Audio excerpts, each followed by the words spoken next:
Both of our passages today are call stories. They tell about God calling someone to follow or to serve in some way. Because of the way that Simon's story is told in the Gospels of Matthew and Mark, we often have the impression that Jesus just randomly stopped at Simon's boat as he walked down the shoreline. We have this notion that Simon just up and leaves everything when a stranger says, "Follow me." But Luke paints a picture of a growing relationship between them. In Luke chapter 4, just before the story you heard this morning, Jesus was preaching at Simon's hometown synagogue in Capernaum, and after the service, Simon invited Jesus back to his house for dinner. When they get there, Simon's mother-in-law is sick, and so Jesus miraculously heals her from this serious fever that she had, heals her so completely that she's the one who serves them Sunday dinner. And when the sun sets, Jesus is sitting outside Simon's house, healing people from the entire neighborhood. And in that very next verse, it says, "And then at daybreak, Jesus went out to a solitary place." Probably to pray. Luke mentions that many times in his gospel. But the way he writes that, it's very possible that Jesus spent the whole night there at Simon's house. So Simon has met Jesus before. He's heard him preach. He's seen his healing power. He's had him as a guest in his home.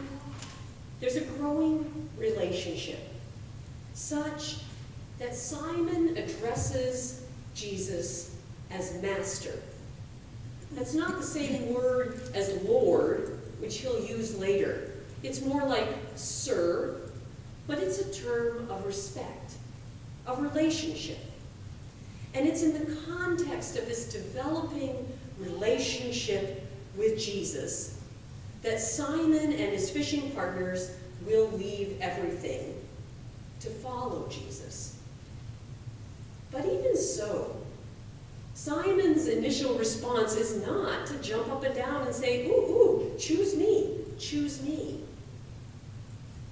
The Bible is full of call stories, from Abraham's call to leave his home and go where God will lead, to the prophets like Isaiah, who God called to speak some specific message to the people, to those disciples like Simon Peter that Jesus called to follow him.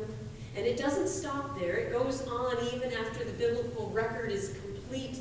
Jesus' instructions had been that they should invite other followers and share God's call with others. And so it continues right down to today, when God is still calling people to put their faith in Jesus, to follow and to serve.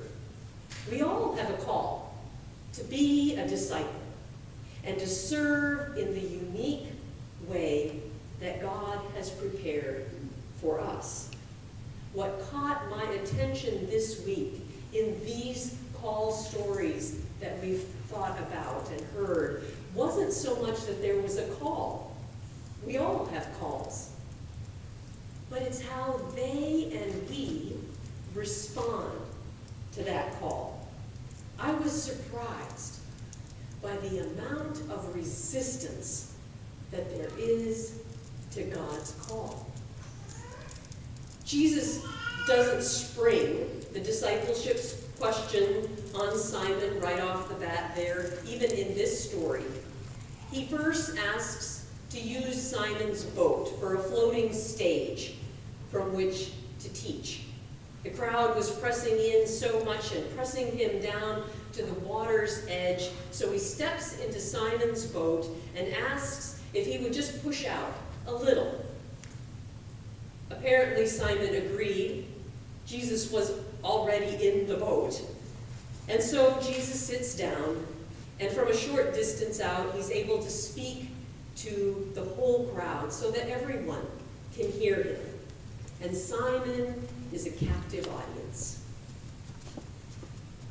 After his teaching is done, Jesus says to Simon, "Put out into the deep water and let down your nets for a catch."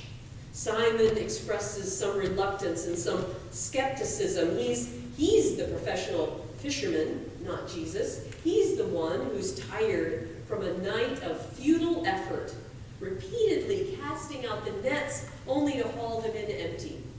He's feeling discouraged. Without fish to sell, perhaps he's anxious about how he will feed his family, pay the bills, pay the taxes. Maybe he's anxious for his fishing partners because they too depend on him and the catch. He was looking forward to just going home and getting a good night's sleep. Simon admits this sense of failure and discouragement to Jesus, and he says, "Master, we've worked hard all night long and haven't caught anything." We can almost hear Simon in his mind saying, "And you want me to do what?" As I think about God's call coming to each of us in the midst of our daily busy lives, I think there must be many times when we too respond to God with a reluctant, "Do what?" We may have tried to be kind to that difficult neighbor over and over again, and we've gotten discouraged by a lack of results. We may have tried to reach out to that family member that's fallen away in their faith and is struggling without anything to show for it. We may have given generously again and again to programs to feed the hungry and help the poor, and yet there seems to be no dent in the need in the community.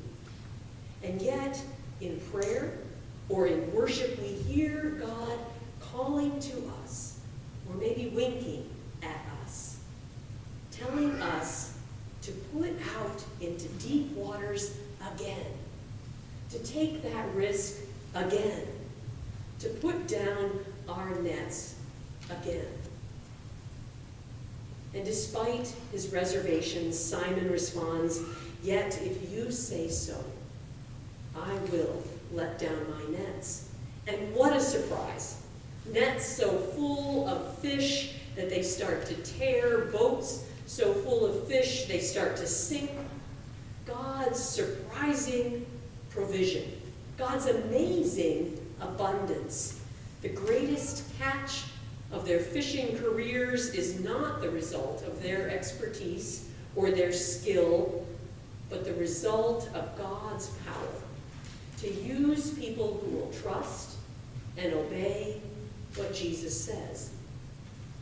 Standing there in the middle of that heap of flapping fish, the echoes of Jesus' teaching still filling his mind, we might expect Simon to fall at Jesus' feet and say, "Wow, what power, what authority and wisdom you have. Please let me follow you. Send me out to do your will." But that's not what happens. Instead, what Peter says is the complete opposite. After hearing Jesus' wisdom and seeing his power and authority even over the fish in the lake, Simon says, "I think you should get out of here." He tries to send Jesus away. Simon is overwhelmed by his own sense of unworthiness, his own failures, his own inadequacy, his own brokenness. Simon's response was a lot like we heard from Isaiah, who said, "I'm a man of unclean lips, and I hang out with people who talk rough too." In fact, there are many who have responded with a similar sense of unworthiness. Moses responded to God's call to lead the rescue of a whole nation of people from slavery. He stands there at the burning bush and he says, "Who am I that I should go?" He was 80 years old, remember, and he was an ex-con. Jeremiah responds to God's call that he should go and speak this word of judgment and hope in a time of national crisis. And Jeremiah says, "I don't know what to say. I'm too young." It's been discovered in letters that Mother Teresa wrote to a spiritual director that even she told Jesus to find somebody else. She wrote in these letters that Jesus had told her, "You are the most incapable person. You are weak and sinful, but just because you are that, I want you to use you for my glory. Wilt thou refuse?" And Mother Teresa describes how she argued with that request. She was frightened of the hardship, of the ridicule that she might have to endure. She bargained with God, promising she would be a good nun if only Jesus would let her stay put in her comfortable convent. But Jesus kept cajoling and challenging and inviting. "Wilt thou refuse to do this for me?" he would ask her. God's response to our sinfulness and to our weakness and to our inabilities is not to see those as obstacles to his calling for us to serve. God's call is not restricted to those who have a perfect record or who are perfectly trained and ready. God calls imperfect people to do God's work. People who are aware of their unworthiness and who may be doubting and even resistant to God's call. God doesn't wait until they shape up. God calls us as we are and then works to equip us to be faithful servants. Mother Teresa's reluctance and resistance to her call came out of her fears. We know that in front of that burning bush, as God spoke to Moses about what he was being called to do, it tells us that Moses hid his face because he was afraid. Luke doesn't tell us about Simon's fears, but we know they were there because Jesus' response is to say, "Don't be afraid."